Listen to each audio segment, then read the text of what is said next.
বাবা ছেলেকে বলছে, প্রতিদিন সামান্য ব্যাপার নিয়ে চিৎকার করে বাড়ি মাথায় তোলে তোর মা। আজকে এত চুপচাপ বসে আছে কেন রে? ছেলে, তেমন কিছু না বাবা। মা আমার কাছে লিপস্টিক চেয়েছিল কিন্তু আমি শুনেছি গ্লুস্টিক। বাবা, সৃষ্টিকর্তা তোমার মঙ্গল করুক। 2 শিক্ষক, লিটু, তুমি বড্ড বেশি কথা বলো। লিটু, কিচ্ছু করার নেই। এইটা আমাদের পরিবারের ঐতিহ্য। শিক্ষক, মানে? লিটু, মানে খুবই সোজা, আমার দাদা ছিলেন ফেরিওয়ালা, বাবা শিক্ষক আর বড় ভাই রাজনীতি করে।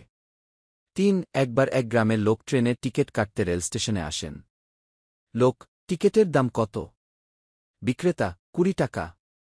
লোক, 5 টাকায় দেবেন? বিক্রেতা, না। আমাদের টিকিটের দাম ফিক্সড। দাম কমানোর কোনো সুযোগ নেই। লোক, আপনি না দিলে আমি অন্য দোকানে যাব। বিক্রেতা, টিকিট কেনার কাউন্টার একটাই। আর কোনো দোকানে টিকিট পাওয়া যাবে না। লোক, একটাই দোকান। তাই তো আপনি দাম কমাচ্ছেন না। আরেকটা দোকান থাকলে ঠিকই টিকিটের দাম কমাতেন।